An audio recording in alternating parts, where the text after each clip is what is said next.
मेरा नाम अनुज है और मैं एक मिडिल क्लास फैमिली से बिलोंग करता हूं। मेरे परिवार में मेरे अलावा एक बहन, भाई और मेरे माता-पिता हैं। मैं अपने परिवार में सबसे बड़ा बेटा था। मेरे पिता बहुत मेहनती इंसान थे। मेरे पिता हमेशा बीमार रहने लगे थे, इसीलिए अब उनसे ज्यादा काम नहीं होता था। लेकिन वह एक बड़ी फैक्ट्री में मैनेजर की नौकरी किया करते थे। काम ज्यादा होने की वजह से उनकी सैलरी भी बढ़ा दी गई थी। वह काफी सालों से उस फैक्ट्री में काम किया करते थे। मैं सबसे बड़ा बेटा था, इसीलिए मेरे घर में मुझे सबसे ज्यादा प्यार किया जाता था। मुझे अपने पिता का हाथ बटाना था, इसीलिए मुझे नौकरी की जरूरत थी। मैंने बीए पास किया हुआ था, इसलिए आसानी से मुझे सरकारी स्कूल में टीचर की नौकरी मिल गई। मैं यह नौकरी करना तो नहीं चाहता था, लेकिन आखिर मैं कब तक अपने पिता के कमाई से अपना खर्च पूरा करता। अब मैं जवान हो गया था, इसीलिए मुझे नौकरी की तलाश थी। मुझे सरकारी स्कूल में नौकरी मिल गई थी। वहां पर मेरी सैलरी भी बहुत अच्छी थी। पिताजी का काम भी अच्छा चल रहा था और मुझे भी सैलरी अच्छी मिलने लगी थी। इसी वजह से हमारे घर में किसी चीज की कमी नहीं थी और हमारी जिंदगी अच्छे तरीके से और खुशहाल तरीके से गुजर रही थी। मेरे पिता मेरे नौकरी करने से बहुत खुश हुए थे। आखिर उनके कंधों से थोड़ा बोझ कम हो गया था। मुझे अपने छोटे भाई बहन को भी पढ़ना था। मेरी ख्वाहिश थी कि मैं अपनी बहन की शादी धूमधाम से करूंगा, क्योंकि वह हमारी इकलौती बहन थी। मैं अपने माता पिता से बहुत प्यार किया करता था और हमेशा से ही मैं उनका कहना माना करता था। पहले तो मैं स्कूल में पीरियड वाइज पढ़ता था, लेकिन अब मुझे 7वीं क्लास दे दिया गया था कि मुझे इसी क्लास को पढ़ाना है। अब मैं 7वीं क्लास के बच्चों को पढ़ाया करता था। स्कूल में नए एडमिशन हो रहे थे। बच्चों के लिए नया नया क्लास था और नए एडमिशन हुए बच्चों के लिए हर चीज नई थी। मुझे स्कूल में नौकरी करते हुए 1 साल हो गया था। मुझे 7वीं क्लास की जिम्मेदारी दे दी गई थी। 7वीं क्लास में 35 बच्चे पढ़ा करते थे। हमारे स्कूल में लड़के लड़कियां दोनों ही पढ़ा करते थे। हमारा स्कूल इंटर तक था। मैं बच्चों को बहुत ही प्यार से पढ़ाया करता था। कभी भी मैंने बच्चों पर गुस्सा नहीं किया था। मैं हमेशा बच्चों को प्यार करता था, इसीलिए बच्चे मुझे अपना समझकर पढ़ाई करता था। एक दिन मैं अपने क्लास के बच्चों की कॉपियां चेक कर रहा था, तो मेरे पास एक लड़की आई। उसकी उम्र 12 साल थी और वह 7वीं क्लास की स्टूडेंट थी। वो मेरे पास आकर खड़ी हो गई और कहने लगी, सर, मेरी शादी आपसे होगी। मैं अपने ध्यान में सामने रखी कॉपियां चेक कर रहा था और कॉपियां चेक करने में ज्यादा ही बिजी था, इसीलिए अचानक उसकी बात सुनकर मैं चौंक गया था। मैंने उसकी तरफ देखा। क्या मुझसे लगा शायद मुझे सुनने में कुछ गलती हुई है। तभी मैंने उससे दोबारा पूछा तो वह कहने लगी, सर, मेरी शादी आपसे ही होगी और आप ही मेरा दूल्हा बनोगे। उसने एक बार फिर से कहा तो मैं कुछ देर तक उसे देखता रह गया। वो बहुत रौबदार अंदाज में अपनी बात कह रही थी, जैसे उसकी बात सच हो जाएगी। और हैरत तो मुझे उसके इस मजबूत अंदाज पर थी, जो बहुत ही सच्चाई के साथ यह बात कह रही थी। मैंने उससे कहा, तुम यह सब क्या कह रही हो? उसका नाम नैना था और वह बहुत मासूम शक्ल की लड़की थी। उसने मुझे दोबारा कहा, सर, आपकी शादी मुझसे होगी, मैं आपकी दुल्हन बनूंगी और आप मेरा दूल्हा बनोगे। वह एक बार फिर से बोली तो मैं खिलखिलाकर हंस पड़ा। मैं उसकी बात को मजाक समझते हुए इग्नोर कर दिया और मैंने उसे डांटा भी नहीं था, बल्कि उसकी बात को इग्नोर करके वापस उसे उसकी जगह पर भेज दिया था। और फिर उसके बाद मैं अपने काम में बिजी हो गया था। वो बच्ची थी, ये समझकर मैंने उसे इग्नोर कर दिया था। उसके बाद जब भी मैं उसे देखा था, तो मेरे दिमाग में उसकी कही हुई बात ही घूमने लगती थी, लेकिन मैं बस मुस्कुराकर ही रह जाता था। वह बच्ची थी, काफी इंटेलिजेंट और बहुत खूबसूरत थी और क्लास में सबसे इंटेलिजेंट लड़की थी। यही वजह थी जो वह बाकी टीचर्स की तरह मेरी नजर में भी थी। मेरे पढ़ाने का एक तरीका है कि मैं सब बच्चों को एक ही नजर से देखता हूं और सबके साथ एक जैसा ही सलूक करता हूं। किसी भी बच्चे को उसकी इंटेलिजेंस की बिना पर दूसरे बच्चों से कंप्लेंट नहीं करता, क्योंकि मैं खुद भी ऐसे टाइम से गुजर चुका हूं और जानता हूं कि जब टीचर्स फेवरेटिज्म करते हैं तो बहुत बुरा लगता है। तभी मैं हमेशा इस चीज पर ध्यान देने की कोशिश नहीं करता था। मैंने उस बच्चों की बात को इग्नोर कर दिया था कि उसकी ऐसी किसी भी बात को सीरियस लेने की कोई जरूरत नहीं थी। लेकिन उसकी बचकानी बात को मैंने एंजॉय जरूर किया था। छुट्टी के टाइम पर मैं स्कूल से निकल आया ताकि मैं जल्दी घर पहुंचकर आराम कर सकूं। कुछ देर बाद मैं घर पहुंच गया, फ्रेश होकर खाना खाया और फिर आराम से अपने कमरे में जाकर लेट गया था। अभी इतनी ही देर में मैंने अपनी आंखें बंदी की थी कि अचानक मेरे कमरे का दरवाजा खुला और कोई कमरे के अंदर आया। दरवाजा खोलने की आवाज पर मैंने अपनी आंखें खोलकर देखा तो आने वाला कोई और नहीं, मेरी माँ थी। माँ को देखकर मैं सीधा होकर बैठ गया, तो वह मेरे सामने आकर बैठ गई। मैंने माँ से पूछा कि क्या हुआ माँ? आप तो आराम कर रही थी। माँ मेरे सवाल पर मुस्कुराने लगी और कहने लगी, हाँ, मगर मुझे तुमसे एक जरूरी बात बात करनी थी, इसीलिए मैं तुम्हारे कमरे में आई हूं। माँ की यह बात सुनकर मैं अचंभे में पड़ गया था कि माँ को मुझसे ऐसी कौन सी जरूरी बात करनी थी, जो वह खुद अपना आराम छोड़कर मुझसे यह बात करने के लिए मेरे कमरे में आ गई थी। मैंने माँ से कहा, जी बताइए, आप मुझसे कौन सी बात करना चाहती हैं? मैं बड़ी हैरत में आ गया था, तो माँ फिर से मुस्कुराने लगी और नरमी से मेरा हाथ पकड़कर कहने लगी, हाँ, मुझे तुमसे बहुत जरूरी बात करनी है, और अभी इसीलिए तुमसे बात करना चाहती थी क्योंकि तुम्हारे पिता को तुम्हारा जवाब चाहिए था। इस बार माँ ने बताया तो मैं और भी ज्यादा उलझ गया था और इसी उलझन में अपनी माँ को देख रहा था। माँ ने कहा कि दरअसल अब हम तुम्हारी शादी करना चाहते हैं। तुम्हारी शादी की उम्र हो गई है, इसीलिए मैंने तुम्हारे लिए एक लड़की देख रखी है। मैं तुम्हारी मर्जी पूछने आई हूं ताकि हम लड़की वालों को जवाब दे सकें। लड़की अच्छी है और पढ़ी लिखी है, खाते पीते लोग हैं, जिसे किसी चीज की कोई कमी नहीं है। तुम्हारे पिता को वहां पर सब कुछ पसंद आ गया है और मुझे भी लड़की बहुत पसंद आई है। इसीलिए मैं तुम्हारी मर्जी जानना चाहती हूं ताकि उन लोगों को हम अपने घर पर तुम्हें दिखाने के लिए बुला सके। मैंने माँ से कहा, माँ, मैं अभी शादी नहीं करना चाहता। अभी मेरी नौकरी को 1 साल ही तो हुआ है। अभी मैं कमाई करना चाहता हूं, उसके बाद ही मैं शादी करूंगा। माँ ने कहा, बेटा थोड़ा अपनी माँ पर भी ख्याल करो। तुम्हारी बहन छोटी है और पढ़ाई करने जाती है। घर के सारे काम का बोझ मेरे ऊपर ही है। मेरी अब बूढ़ी हड्डियों में इतनी जान नहीं है कि घर का काम कर सकूं। सारा दिन तुम्हारी बहन स्कूल और ट्यूशन में बिजी रहती है और मैं घर में अकेली रहती हूँ। घर में बहू आ जाएगी तो मेरा साथ भी हो जाएगा और मेरा दिल भी लगा रहेगा। मैं अपने पोते पोतियों की शक्ल जीते जी देखना चाहती हूँ। मैं नहीं चाहती कि मैं अपने बेटे की शादी ना देख सकूं और उससे पहले ही इस दुनिया से चली जाऊं। मैंने माँ से कहा, आप यह कैसी बातें कर रही हैं? माँ की सारी बात सुनने के बाद मैंने माँ की तरफ हैरानी से देखा और मुझे उस लड़की नैना की बात याद आ गई, जिसने आज मुझसे कहा था कि मेरी शादी उससे ही होगी और मैं उसका दूल्हा बनूंगा। और तब मैं उसकी बात पर हंस पड़ा था, जबकि अब सच में मेरी शादी की बातें होनी शुरू हो गई थीं। माँ कहने लगी, कहाँ खो गए बेटा? मुझे जल्दी जवाब दो ताकि मैं लड़की वालों को जल्द से जल्द जवाब दे सकूं। मैं माँ के सवाल पर चौंक कर होश में आया था और कहने लगा कि नहीं, कुछ नहीं। मैं कुछ और सोच रहा था, जैसा आपको ठीक लगे आप वैसा ही कर लो। मैं अपने माता पिता से बहुत प्यार करता था और उनके फैसले पर बहुत खुश था। मैंने कह दिया था कि आप मेरे लिए जो भी फैसला करोगे मैं उसी में राजी हूं। मुझे पता था कि मेरे माता पिता मेरे लिए कभी भी गलत फैसला नहीं करेंगे, इसीलिए मैं अपने माता पिता के हर फैसले का मान रखता था। मेरी माँ मेरा फैसला सुनकर बहुत खुश हुई थी और मुझे बहुत सारा आशीर्वाद देकर अपने कमरे में चली गई थी और मुझसे कहने लगी थी कि तुम आराम से सो जाओ, तुम्हें सुबह जल्दी उठकर स्कूल भी जाना होता है। मैं अपने माता पिता का सबसे बड़ा बेटा था, इसलिए सबसे ज्यादा लाडला भी था। घर में सब मुझे बहुत प्यार किया करते थे। मेरे दोनों छोटे भाई बहन भी मेरी बहुत इज्जत किया करते थे। मैंने अपने दोनों भाई बहन को इसी स्कूल में एडमिशन दिलवा दिया था जिसमें मैं नौकरी किया करता था। स्टार्टिंग में मैंने अपने शौक के लिए टीचिंग करना शुरू कर दिया था। वैसे तो मैं कोई और काम करना चाहता था, लेकिन अभी के लिए यही काफी था। मैंने सोचा हुआ था कि कभी मुझे कोई और अच्छी नौकरी मिल जाएगी तो मैं टीचिंग छोड़कर उस काम में लग जाऊंगा। लेकिन फिर भी अभी हमारे घर में किसी तरह की कोई कमी नहीं थी। पिताजी और मेरी कमाई से घर अच्छी तरह से चल रहा था। स्कूल में जॉब करते हुए मुझे 1 साल हो गया था।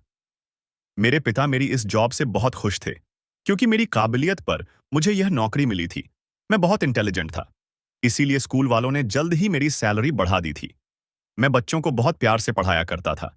स्कूल के सारे लोग मेरी बहुत इज्जत किया करते थे और सारे स्टूडेंट भी मेरी बहुत इज्जत किया करते थे। मेरे पिता को खुशी इस बात की थी कि मैंने जल्दी ही जिम्मेदारियों को समझना सीख लिया था। अब मेरी जिम्मेदारी थी कि मुझे 7वीं क्लास को पढ़ाना था। मुझे उन्हें पढ़ाना तो था ही और मैंने बिना किसी एतराज की यह जिम्मेदारी ले ली थी। मुझे बस पढ़ाने से मतलब था ना कि क्लास चेंज होने से। अब मैं 7वीं क्लास का परमानेंट टीचर बन गया था और 7वीं क्लास के बच्चों को पढ़ाया करता था। नैना फिर से मेरे पास आई और मुझसे शादी की बात पर बड़े मजबूत अंदाज में कहने लगी। मैंने फिर से उसकी बात को हंसकर टाल दिया था। यही सोच रहा था कि वह बच्ची है, अक्सर बच्चे ऐसी बातें किया करते हैं। मैंने अपने माता पिता को शादी करने के लिए हाँ कर दी थी और लड़की वालों तक मेरे जवाब पहुंच चुका था। माँ ने बताया कि कुछ दिनों बाद लड़की वाले मेरे घर मुझे देखने के लिए आने वाले थे, जिस पर मैंने इकरार करते हुए सर हिला दिया था। आज फिर मैं स्कूल में 7वीं क्लास के बच्चों को पढ़ रहा था, जब अचानक वही लड़की नैना मेरे पास आई और कहने लगी, सर मेरी शादी आपसे होगी और आप ही मेरे दूल्हा बनोगे। मैं फिर से वही बात सुनकर कुछ हैरान हो गया था, मगर मैंने फिर से हंसकर उसकी बात को टालकर खत्म कर दिया था कि वो बच्ची है और ऐसे मतलबी बात पर उस बच्ची का मैं क्या करता, सिवाय उसकी बात पर हंसने के। मैंने आज फिर उसकी बात टाल दी थी और मुझसे यह बात कहने के बाद वह फिर से जाकर अपनी जगह पर बैठ गई थी। मेरे दिमाग से भी यह बात बाकी बच्चों में बिजी होकर खत्म हो गई थी, मगर आने वाले कुछ दिनों में अच्छे से अंदाजा हो गया था कि वह लड़की अपनी बात पर कितनी पक्की थी, क्योंकि वह हर रोज मुझे एक ही बात कहा करती थी कि मेरी शादी आपसे होगी और आप ही मेरा दूल्हा बनोगे। शुरू शुरू में मैं उसकी बात को हंसकर मजाक में टाल दिया करता था, मगर कब तक मैं ऐसा करता, क्योंकि अब हद हो चुकी थी और मेरी बर्दाश्त से बाहर होती चली जा रही थी। लगता था कि किसी भी दिन मैं उस पर गुस्सा उतार दूंगा। मुझे समझ में नहीं आ रहा था कि वो मुझे रोज रोज एक ही बात क्यों कहा करती थी, और वह भी बेवजह। मैंने एक दिन उसे डांट डपट कर उसको समझा दिया था कि वह इस तरह की बात ना करे, लेकिन फिर भी उसको समझ नहीं आया था। वह फिर उसी हरकत को दोहराए जा रही थी। अब मैं उसकी बातों से और भी ज्यादा तंग आ गया था। मुझे उसकी बात का कोई हल नजर नहीं आ रहा था कि कैसे इस बच्ची को इस बात से दूर रखूं। मैं अपने स्कूल में किसी और टीचर को भी यह बात नहीं बता सकता था, क्योंकि मैं जानता था मेरी बात सुनकर वह लोग यही कहेंगे कि वह बच्ची है, नादान है, तो उसकी बातों को इग्नोर कर दो, एक बच्ची समझकर। मगर मैं उसको बच्चा समझकर उसकी बातों को नजरअंदाज नहीं कर पा रहा था, और उसकी रोज रोज एक ही बात से मैं बेहद तंग आ चुका था। उस दिन भी मैं चेयर पर बैठा हुआ अपने क्लास में बच्चों की कॉपियां चेक कर रहा था, जब वह मेरे पास आई और फिर मुझसे वही बात दोहराने लगी जो वह रोज कहा करती थी। और आज मुझसे बर्दाश्त नहीं हुई और मुझे उस पर बहुत गुस्सा आ रहा था, जबकि वह मासूम सा चेहरा भर के मेरे सामने खड़ी हुई थी। मैंने पहले तो उसको प्यार से समझाया, बेटा नैना, ऐसी बातें नहीं करते हैं, लेकिन फिर उसने वही बात कही जो वह कहा करती थी। अब तो मैं और भी ज्यादा तंग आ गया था। मैंने उसको डांटा और उससे कहा कि कल तुम अपने पापा को स्कूल में लेकर आना। मैंने गुस्से में उससे कहा तो वह कहने लगी, सर मेरे पापा स्कूल में नहीं आ सकते। मैं उसके पापा को स्कूल में बुलाना चाहता था ताकि उसकी हरकत के बारे में बता सकूं और वह अपनी बेटी को समझाएं कि बच्चे इस तरह की बातें करते हुए अच्छे नहीं लगते हैं। वो मेरी बात तो समझ नहीं रही थी, मगर अपने पापा की बात जरूर मान लेती। उसने बड़ा मासूम सा चेहरा बनाकर कहा था। मैंने उससे कहा, क्यों नहीं आ सकते? मुझे उसके इनकार पर बहुत गुस्सा आ रहा था, लेकिन मैंने किसी तरह से अपने गुस्से पर कंट्रोल किया और बड़े प्यार से उससे पूछा, तुम्हारे पापा स्कूल क्यों नहीं आ सकते? नैना ने कहा कि सर, मेरे पापा दोनों टांगों से लाचार हैं, वो चल नहीं सकते। आप ही हमारे घर पर जाकर उनसे मिल लेना। मैं तो हैरत में आ पड़ा था कि उसके पिता लाचार थे। मुझे यकीन तो नहीं आ रहा था, लेकिन वह बच्ची 7वीं क्लास में थी और इतनी भी छोटी नहीं थी कि इतना बड़ा झूठ बोल लेती। जरूर उसके पापा लाचार होंगे, तभी तो वह ऐसा कह रही थी। उसकी बात सुनकर मैंने सर हिला दिया, क्योंकि मैं उसके घर जाकर उससे मिलने का फैसला कर चुका था और अब मैं स्कूल से छुट्टी होने के बाद उसके घर जाने वाला था। बाकी सारा टाइम मैंने नैना की बातों को इग्नोर कर रखा और मैं अपने काम में बिजी हो गया था। स्कूल की छुट्टी होने के बाद मैंने जरूरी पेपर्स की फाइल उठाई और स्कूल से बाहर निकल गया। वह बच्ची नैना मेरे साथ ही थी, क्योंकि मेरे साथ साथ उस बच्ची को भी याद था कि मुझे उसके घर जाना है, उसके लाचार पिता से मिलने के लिए। काफी देर तक सड़कों और गलियों में पैदल चलते हुए तकरीबन 10 मिनट हो गए थे। उसके बाद हम उसके घर पर पहुंच चुके थे, जो ज्यादा बड़ा तो नहीं था, बल्कि छोटा सा पुराना घर था। मैं उस बच्ची के साथ घर के अंदर दाखिल हो गया था।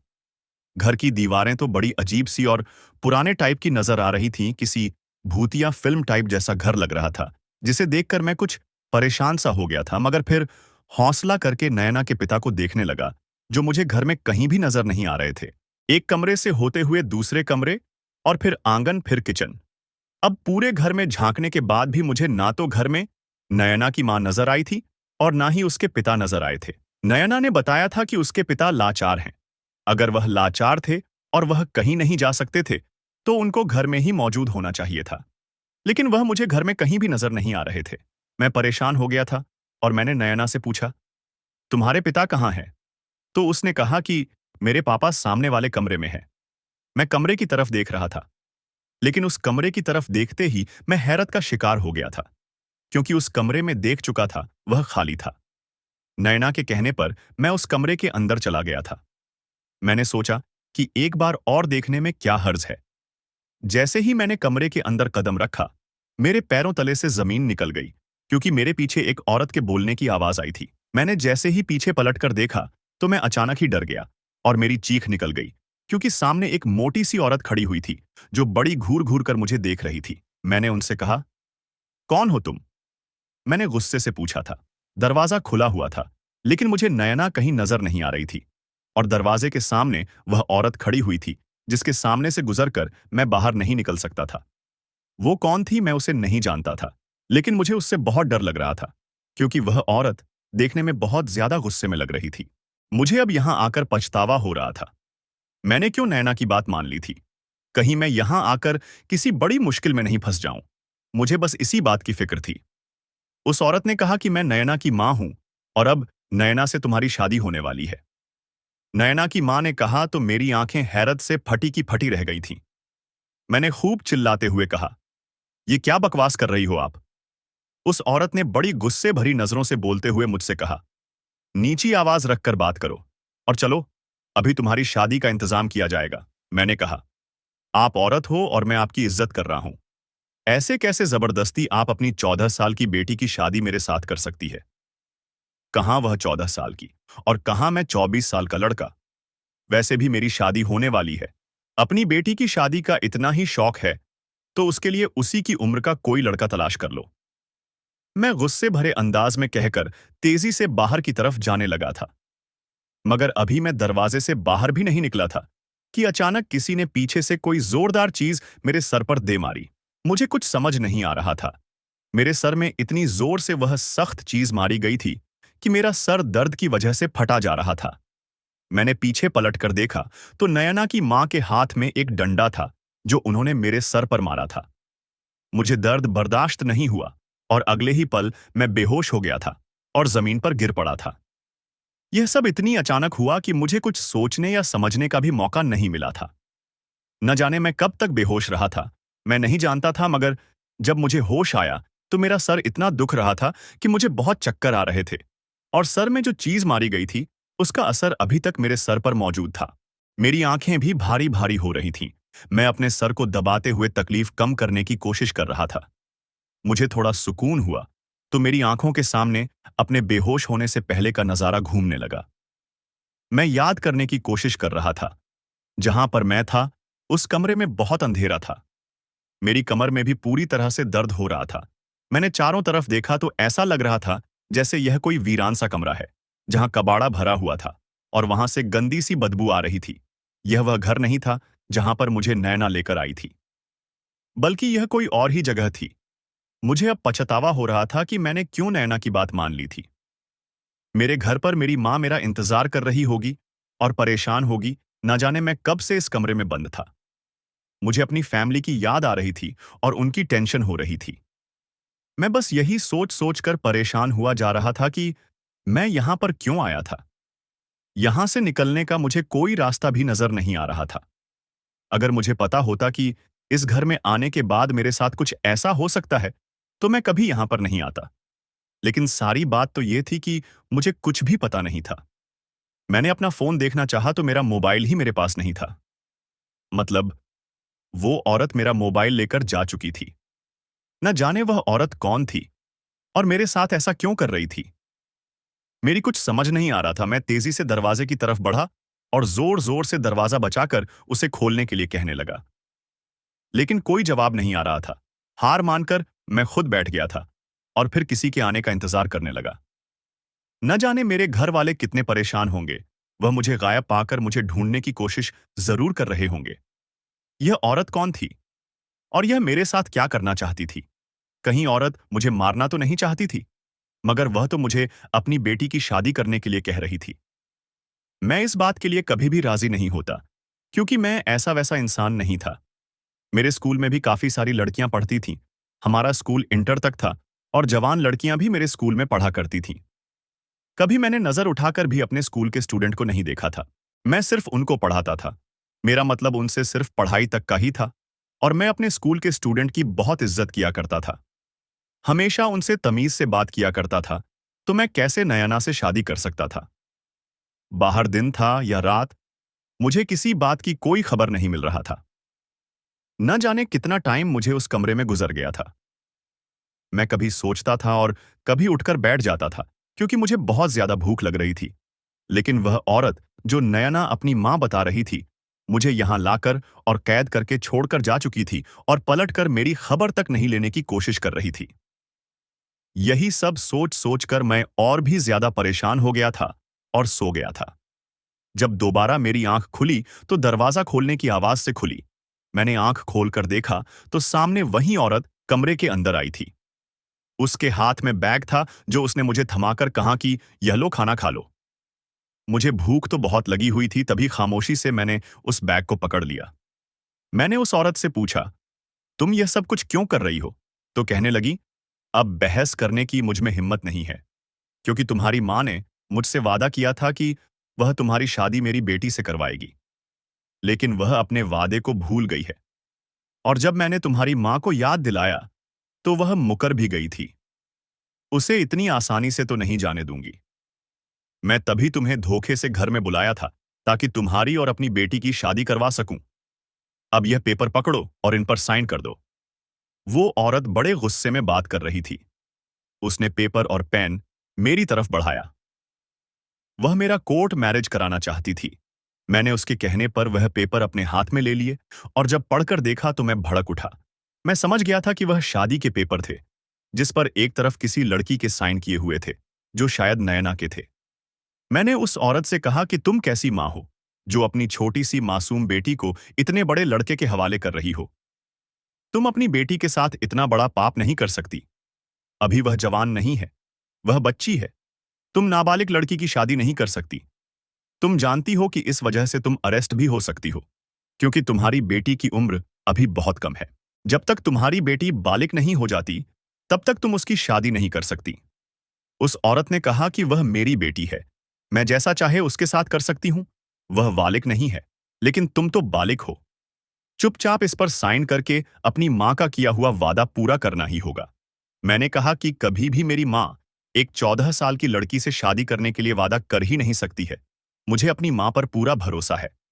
उस औरत को गुस्सा आ गया और मुझसे कहने लगी कि क्या तुम्हें तुम्हारी मां ने नहीं बताया कि यही सच है कि तुम्हारी मां ने मुझसे वादा किया था कि वह तुम्हारी शादी मेरी बेटी से करवाएंगी? और अभी वह बोल ही रही थी कि इतनी ही देर में उसका मोबाइल बजने लगा और फिर वह फोन उठाकर बात करती हुई मेरी तरफ देखने लगी। उसने मुझसे कहा कि मैं कल फिर आऊंगी और मुझे हर हाल में इन पेपर्स पर तुम्हारे साइन चाहिए, वरना अच्छा नहीं होगा। वह मुझे धमकाकर बाहर निकल गई थी। मैं बहुत परेशान हो गया था। आखिर ये औरत कैसी बातें कर रही थी? अब तो मैं भी सारी सच्चाई जानना चाहता था, इसलिए मैंने वहां से भागने की कोशिश नहीं की।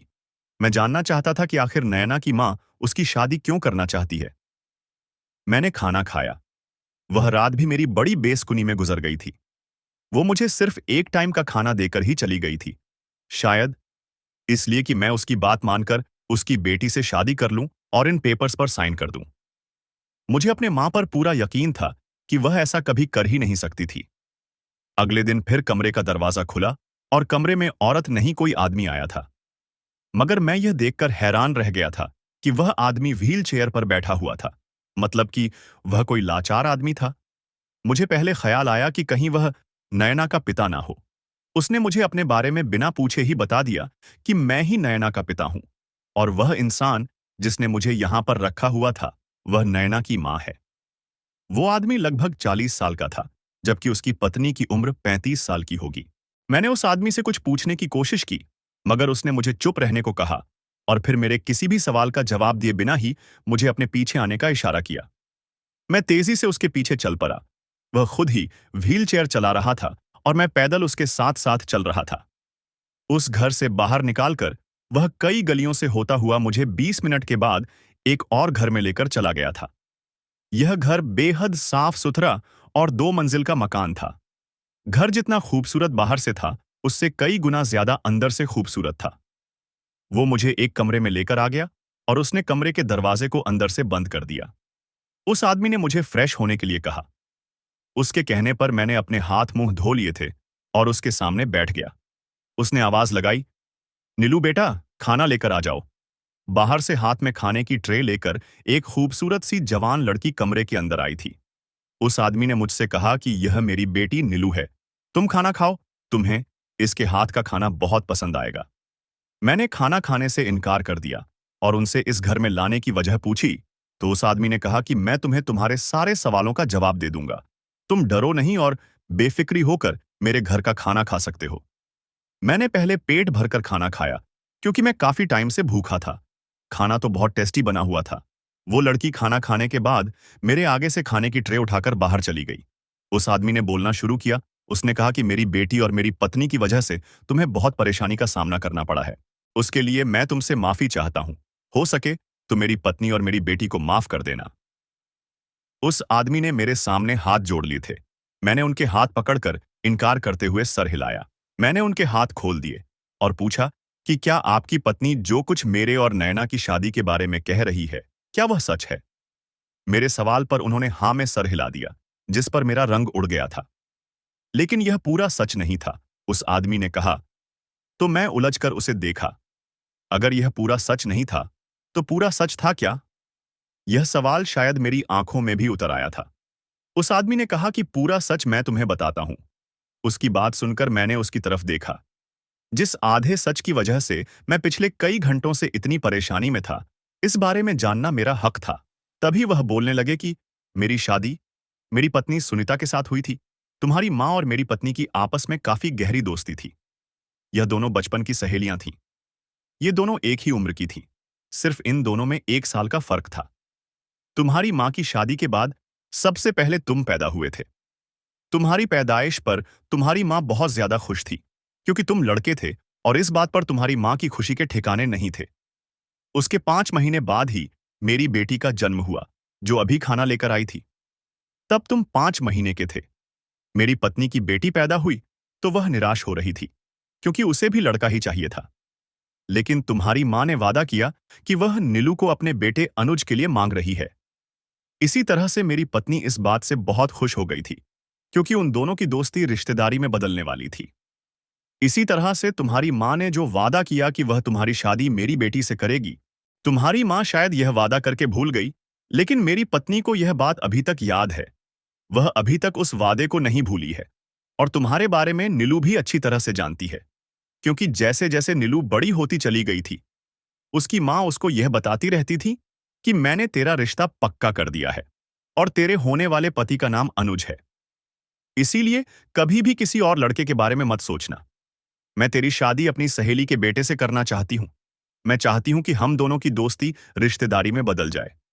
मेरी बेटी ने तो कभी किसी और लड़के का ख्याल भी दिल में नहीं लाया था, क्योंकि उसको बचपन से ही यह बात बताई गई थी कि उसका रिश्ता बचपन से ही तय हो चुका है। इसीलिए उसने हमेशा अपने दिल में अनुज नाम के लड़के को बसाया हुआ था। मैं एक बैंक में नौकरी किया करता था। मैंने अपनी बेटी को पढ़ाया लिखाया और उसके कई साल बाद मेरी छोटी बेटी पैदा हुई, जो कि नयना थी। वक्त गुजरता रहा, लेकिन तुम्हारी माँ ने हमसे बात करने की कोशिश नहीं की। तुम्हारी फैमिली से हमारी फैमिली का मिलना जुलना भी कम हो गया था। नीलू को तुम्हारे बारे में पता था कि हमने उसका रिश्ता तुमसे लगाया हुआ है। हमारी बेटी इस रिश्ते पर बहुत खुश भी थी। मगर जब वह 18 साल की हुई तो मेरा एक्सीडेंट हो गया था और इस एक्सीडेंट में मेरी टांगें चली गई थीं। मेरा एक्सीडेंट तुम्हारे पिता की गाड़ी से हुआ था। वह चाहता तो मुझे हॉस्पिटल भी लेकर जा सकता था और मेरी मदद कर सकता था। शायद आज मैं इस तरह से लाचार नहीं होता। लेकिन तुम्हारा पिता मौके पर ही मुझे छोड़कर भाग गया था। इस बात का पता जब मेरी पत्नी को चल गया, तो उसने इस हालात का जिम्मेदार अपनी सहेली के पति को समझा।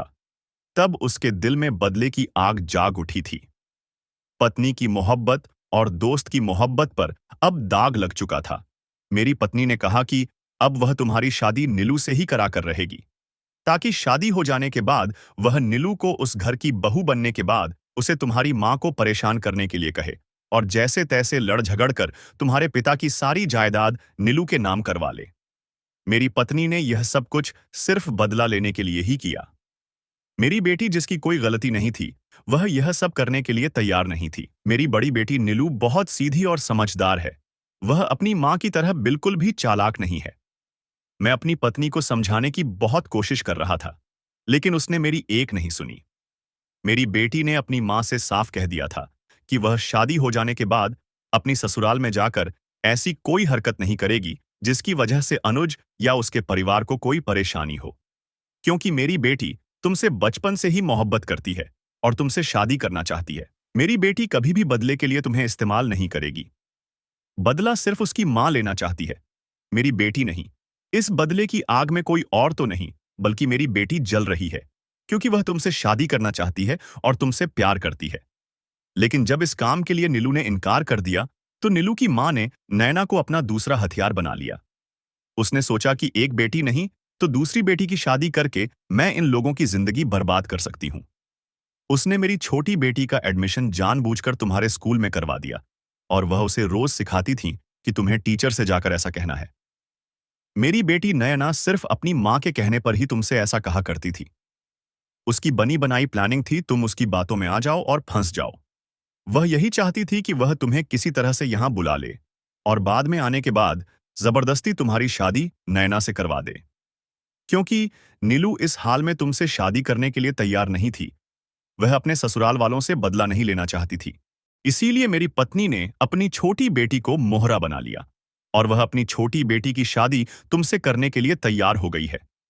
मेरी पत्नी पागल हो गई है और पागलों वाली हरकतें कर रही है। मैं उसे समझा समझा कर परेशान हो गया हूं। अब मैंने तुम्हारे सामने सच्चाई खोल दी है और यह हमारा असली घर है। जिस घर में तुम्हें बंद किया गया था वह हमारा पुराना मकान है जो हमेशा बंद रहता है। मेरी पत्नी के सर पर बदले का भूत सवार है जो हर हाल में वह तुम्हारे माता पिता से लेना चाहती है। उस आदमी की सारी बात सुनकर मैं दंग रह गया था। यह कहानी बदले की कहानी थी जिसकी वजह से मैं कैद करके रखा गया था। उस आदमी ने मुझसे कहा, तुम अब आजाद हो। उस आदमी के कहने पर मैं वापस तेजी से अपने घर की तरफ बढ़ गया था। मेरे घरवाले मेरी गुमशुदगी पर बेहाल हो चुके थे और मुझे सही सलामत देखकर मुझे गले से लगा लिया था। उनके पूछने पर मैंने उनको सारी बात बताई तो वह सब भी मेरी तरह चौंक कर रह गए थे कि उन्हें उस औरत से ऐसी उम्मीद नहीं थी जो कि मेरी माँ की बचपन की सहेली थी। पिताजी ने भी शर्मिंदगी से अपनी नजरें झुका ली थीं। पिताजी डर गए थे और इसी वजह से वह उस आदमी को हॉस्पिटल नहीं लेकर जा सके थे। पिताजी ने कहा था कि वह नीलू के पिता से माफी मांगने के लिए तैयार हैं और जाकर उनके आगे हाथ जोड़कर उनसे माफी मांगना चाहते हैं। मेरी पूरी फैमिली नयना के घर चली गई थी। हम जब नयना के घर पहुंचे तो नयना की मां अपने पति पर बरस रही थी कि उन्होंने मुझे आजाद क्यों कर दिया। मेरे पिताजी को देखकर उन्हें बहुत गुस्सा आया, मगर पिताजी ने नयना के पिता से माफी मांगी। नयना के पिता ने जब अपनी पत्नी को समझाया तो वह समझ गई थी, लेकिन उनकी शर्त यह थी कि मैं नीलू से शादी कर लूं। मैं उनकी शर्त पर राजी हो गया था। कुछ दिनों बाद मेरी शादी नीलू से हो गई और मेरी माँ और नयना की माँ के बीच पहले वाली दोस्ती दोबारा हो गई थी। हम दोनों फैमिली के बीच सब कुछ ठीक हो गया था। नीलू बहुत अच्छी लड़की थी, वह मुझे देखते ही पसंद आ गई थी। मैंने नीलू की जिम्मेदारी उठा ली थी। अब मैं अपनी पत्नी नीलू के साथ बहुत खुश हूं। मेरी माँ हमेशा नीलू को अपनी बहू नहीं बल्कि बेटी मानती है। मुझे अपने माता पिता के फैसले पर कोई ऐतराज नहीं था और इसी तरह से सब कुछ ठीक हो गया। अब हम लोग सब मिलकर बहुत खुश हैं और सुकून से अपनी जिंदगी गुजर रहे हैं, जिसमें ना तो कोई गम है और सब खुशी खुशी है। नैना को अब हम सब लोग पुरानी बातें बता बताकर चिढ़ाते हैं। वह बेचारी बहुत शर्माती है क्योंकि उसने ऐसा सिर्फ अपनी माँ के कहने पर ही किया था। मैं अभी भी स्कूल की जॉब कर रहा हूँ। मेरी शादी के बाद मेरी माँ और नीलू की माँ के बीच उनकी बचपन की दोस्ती और भी ज्यादा गहरी हो गई थी। अब तो नैना काफी बड़ी हो गई है। अक्सर बचपन की बातें याद आती हैं तो खूब हंसकर उसको तंग करते हैं। जिंदगी में कभी भी बदला लेने के लिए हमें इतना हद तक नहीं गिरना चाहिए कि सामने वाले को हम इतना ज्यादा परेशान कर दें। याद रखें कि कभी भी कोई ऐसा फैसला न करें जिससे आपके बच्चों की जिंदगी पर बुरा असर पड़े। नयना की मां ने उसे हमेशा गलत सीख दी थी। अपना बदला किसी और से लेने के लिए इस हद तक ना गिर जाए कि बच्चा अपने बचपन में ही बिगड़ जाए। बच्चों को हमेशा बच्चों की तरह ही ट्रीट कीजिए, उन्हें बड़ा बनाने की कोशिश ना करिए।